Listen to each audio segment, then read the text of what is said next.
Pertandingan terakhir di babak ketiga kualifikasi Piala Dunia 2026 akan mempertemukan Indonesia dengan tim raksasa Asia, Jepang. Laga ini memang sudah tidak menentukan bagi nasib timnas Garuda yang sudah dipastikan lolos ke babak keempat, tapi tetap menyimpan banyak cerita menarik, terutama bagi pelatih Patrick Kluivert. Salah satu keputusan penting yang harus diambil Kluivert adalah memilih siapa yang akan mengawal gawang Indonesia, Emil Audero atau Maarten Paes. Keduanya tampil solid sejauh ini. Namun keputusan ini tidak bisa diambil sembarangan karena menyangkut kebugaran, strategi lawan, hingga resiko kartu di laga berikutnya. Di luar lapangan, dukungan dari fans Indonesia juga menjadi sorotan besar. Meski bermain sebagai tim tamu, atmosfer yang dirasakan para pemain justru seperti bermain di kandang sendiri. Ribuan supporter merah putih telah memadati Jepang, menciptakan gelombang semangat dari bandara hingga pinggir jalan, membuktikan bahwa fans Indonesia memang ada di mana-mana. Dan kini, menjelang duel panas di Stadion Suita, semua mata tertuju pada bagaimana Kluivert akan mengatur timnya, terutama siapa yang akan berdiri di bawah Mistar dalam salah satu laga terberat di grup ini.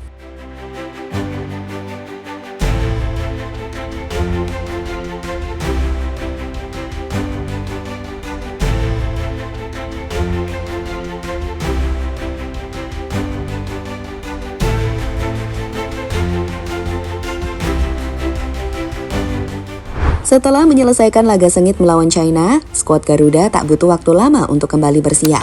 Beberapa hari lalu, rombongan timnas Indonesia mendarat di Jepang. Tanpa banyak seremoni, para pemain langsung menuju hotel tempat mereka menginap untuk memulihkan kondisi dan fokus pada pertandingan berikutnya. Namun ada yang berbeda dari kedatangan kali ini. Di Bandara Kansai, para pemain disambut meriah oleh puluhan supporter yang sudah menunggu sejak pagi. Mereka datang membawa bendera merah putih, menyanyikan yel-yel kebanggaan timnas, bahkan ada yang membawa poster bertuliskan nama-nama pemain idolanya. Bagi beberapa pemain baru seperti Ole Romeni atau Emil Audero, ini menjadi pengalaman pertama melihat langsung seberapa fanatiknya fans Indonesia di luar negeri. Tak hanya di stadion, tapi bahkan di jalanan dan bandara, supporter selalu hadir memberikan dukungan penuh. Kehadiran fans ini jadi suntikan semangat tersendiri bagi para pemain, apalagi pertandingan melawan Jepang bukan laga biasa. Walaupun hasilnya tak lagi mempengaruhi kelolosan, gengsi dan harga diri tetap dipertaruhkan.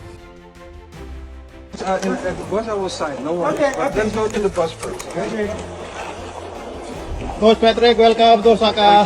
Thank you.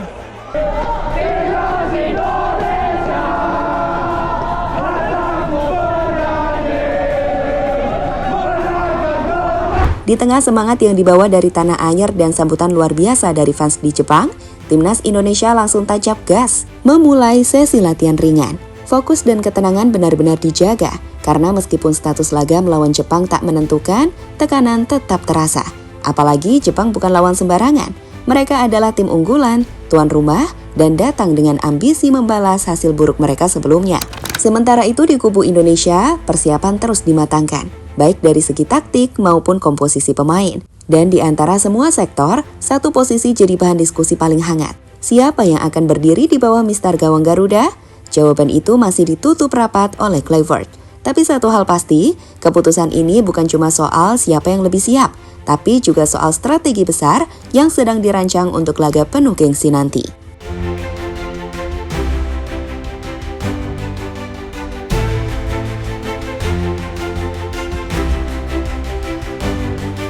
Emil Audero atau Maarten Paes. Sejak resmi membela Indonesia, Emil Audero langsung menjadi sorotan. Mantan kiper Sampdoria dan Juventus ini dikenal memiliki ketenangan luar biasa saat menguasai bola, refleks yang tajam, dan distribusi bola yang sangat rapi, sebuah atribut penting dalam skema build-up modern. Di laga melawan China, Audero tampil solid. Meski tidak diuji terlalu berat, kehadirannya memberi rasa aman bagi lini belakang. Ia juga terlihat mulai menyatu dengan para bek, terutama dalam komunikasi dan antisipasi bola-bola silang. Namun, Audero baru menjalani satu laga kompetitif bersama Indonesia. Ini jadi pertimbangan penting. Apakah laga berat seperti melawan Jepang adalah momen tepat untuk memberinya kepercayaan penuh lagi? Di sisi lain, ada Maarten Paes, kiper FC Dallas, yang sejauh ini jadi salah satu pilar penting di perjalanan Indonesia menuju babak keempat. Paes dikenal agresif, berani keluar dari sarang, dan punya chemistry kuat dengan lini belakang Garuda. Paes juga tampil impresif di laga-laga sebelumnya, termasuk saat Indonesia menghadapi lawan berat seperti Irak dan Vietnam. Tapi pertanyaannya, Apakah Kluivert akan tetap mengandalkan PAS atau mencoba menambah jam terbang Audero sebagai bentuk investasi ke depan?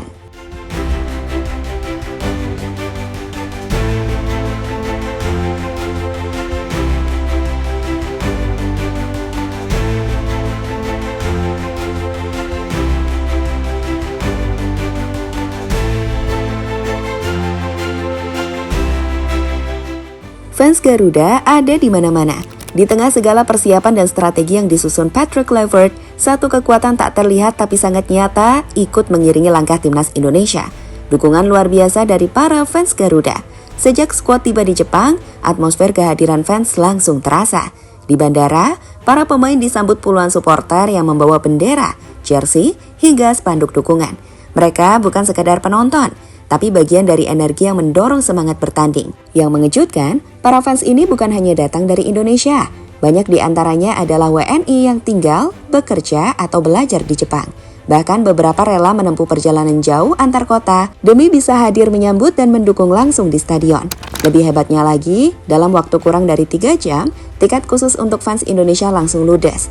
Fenomena ini menunjukkan betapa kuat dan loyalnya basis supporter Garuda di luar negeri. Dimanapun timnas bermain, mereka tak pernah sendiri. Tak hanya pemain yang terharu, bahkan pelatih Patrick Kluivert dan stafnya ikut kagum melihat loyalitas supporter merah putih. Sorak-sorai yang biasanya hanya terdengar di GBK, kini menggema di jalanan Osaka, bahkan hingga ke pintu hotel tempat pemain menginap.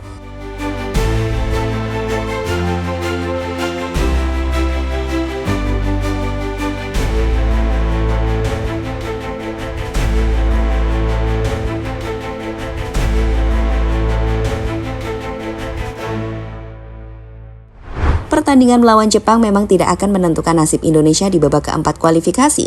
Tapi ini bukan soal angka di klasmen. Ini soal harga diri, mental juara, dan bagaimana timnas Indonesia menunjukkan bahwa mereka pantas berada di level tertinggi Asia. Patrick Kluivert dihadapkan pada dilema taktis, memilih antara Audero atau PAS, dua penjaga gawang terbaik yang siap memberikan segalanya. Namun di luar taktik dan strategi, satu hal yang tak bisa direncanakan tapi selalu hadir. Kekuatan dari tribun supporter. Di negeri asing, ribuan fans Garuda datang membawa semangat dari rumah. Mereka bernyanyi, bersorak, dan menunjukkan bahwa Merah Putih tak pernah benar-benar sendiri. Dan mungkin itulah yang membedakan timnas Indonesia saat ini. Bukan hanya karena mereka punya pemain-pemain top Eropa, tapi karena mereka punya rakyat yang percaya dari Sabang sampai Osaka. Apapun hasilnya nanti, perjuangan belum berakhir. Tapi satu hal sudah pasti, Garuda sedang bangkit. Dan dunia mulai melirik.